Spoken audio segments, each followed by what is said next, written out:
제가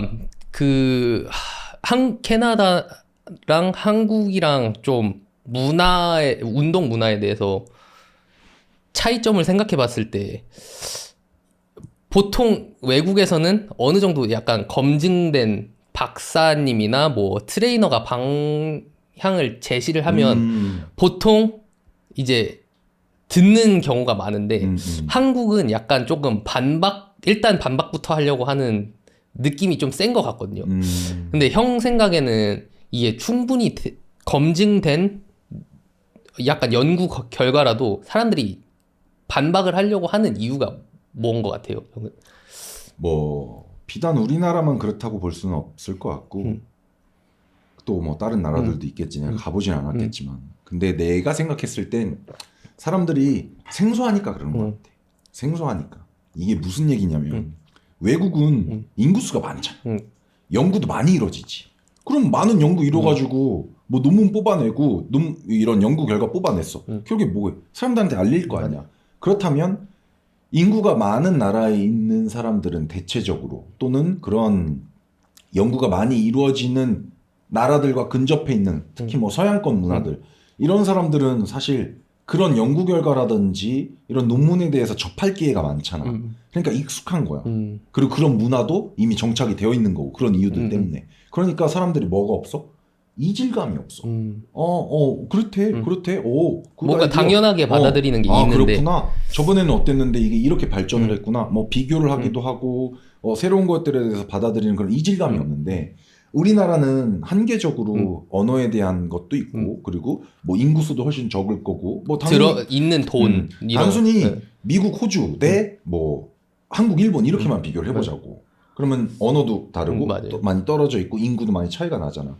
그렇기 때문에 이런 받아들임에 있어서 이질감이 있는 거야. 뭐 갑자기 왜? 왜냐면 우리 스포츠의 문화를 거슬러 올라가 보면 우리는 항상 뭐 먼저 경험해봤던 사람들, 물론 경험이 중요하지만 그냥 쉽게 말해서 선후배, 형 이런 사람들이 맞아요. 세습해주는 그런 문화와 가르침에 대해서 너무 익숙해져 있었고 그게 불과 얼마 안 됐다라는 거야. 그렇기 때문에 이런 거에 대해서 생소한 거지. 그러니까 거기에 대해서 이질감이 있어. 또 그런 것도 제가 생각해봤을 땐 그러니까 반박하는 사람 중에 또 그런 것도 있는 것 같아요. 이게 만약에 이거를 내가 이 논문이나 이게 진짜로 그거를 인정을 해버리면 자기가 쌓아왔던 커리어가 약간 무너진다고 생각을 할 수도 있을 것 같아요. 왜냐면은 이제 그래서 자기가 공격을 받는다라고 좀 생각을 할 수도 있고 사실 저 같으면은 예를 들어 제가 뭐 탑 바디빌더였다면 탑 바디빌더인데 이제 제일 효율성 있게 운동을 안 했는데도 탑 바디빌더면 저는 약간 되게 기분이 좋을 것 같거든요. 아, 내가 여기서 조금만 더 효율 있게 운동을 하면 더 발전을 할 수 있을 것 같다는 생각이 저는 되게 좋을 것 같은데 또 그렇게 안 받아들이는 분들이 있으니까 어떻게 보면 그분들이 쌓아오신 그 약간 커리어나 실전으로 이제 경험한 그러니까 경험을 공격받는다고 생각을 하셔서 반박하는 경우도 있는 것 같아요. 그죠? 뭐 그런 분들도 뭐 전혀 없다고 말할 수는 없겠지. 자기가 이제 부정받는 느낌이 좀 싫은 거지. 하지만 사실 말한 것처럼 지금 나한테 주어진 이 새로운 정보가 내가 받아들였을 때 내가 부정을 당하는 거 물론 팩트기는 하지만 그로 인해서 넥스트 레벨로 넘어갈 수 있으면 이게 되게 반갑다고 생각을 해줘야 되는데 대체로는 이제 그러지 못한 게 좀 안타까울 때가 가끔 있지.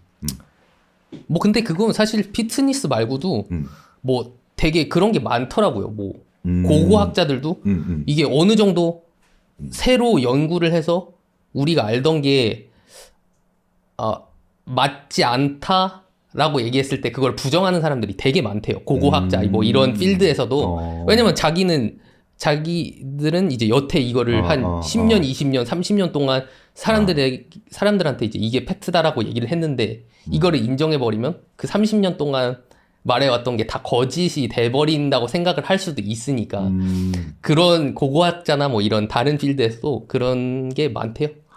레인 노튼은 알지? 예, 예. 레인 노튼이 자기 책에 그런 얘기 쓴 적이 있어. 모든 전문가들의 공통점이 하나 있는데 자기가 해왔던 거를 여태까지 자기가 해왔던 거를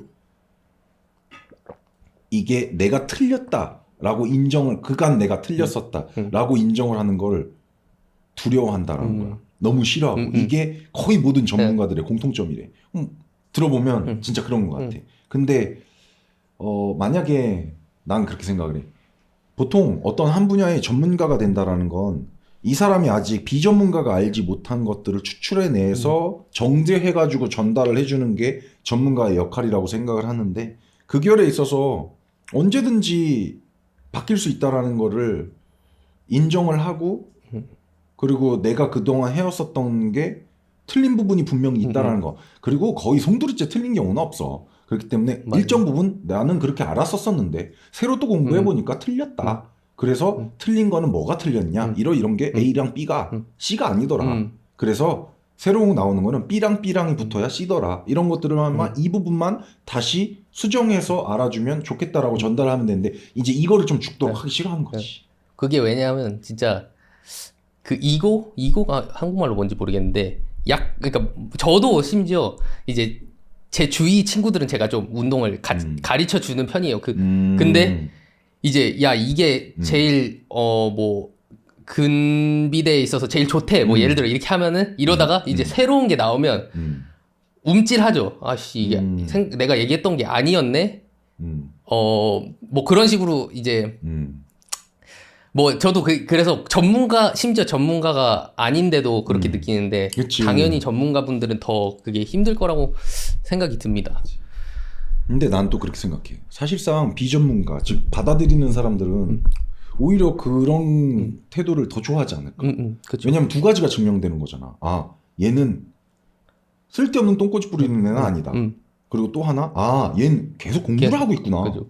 왜냐면 공부를 멈추면 자기가 틀렸다라고 인정하는 것도 못해. 왜냐면 새로운 걸 맞아. 알아야 자기가 틀렸다라고 맞아요. 얘기를 할 수 있는데 새로운 거를 알아가는 그 과정을 멈춰버리면 내가 틀린지 모르는지도 모르고 그냥 자기가 내뱉어 놓은 것만 깔아뭉개고 살아버린다는 거지. 하지만 저도 이럴 줄 알고 이렇게 말씀을 드린 적이 있습니다. 근데 알고 보니까 이게 틀렸대요. 뭐가 틀렸냐면요 하고 이런 게 새롭다랍니다 라고 얘기를 해주면 난 솔직히 받아들이는 사람이 더 좋을 것 같고 나는 레인 노튼 뭐 카셈이나 이드라텔 책들을 막 이렇게 보고 공부를 했지만 지금 와서 그들이 야 내가 그 전에 얘기한 거 그거 좀 아니라고 틀렸더라 라고 하면 난 되게 좋을 것 같거든. 그쵸.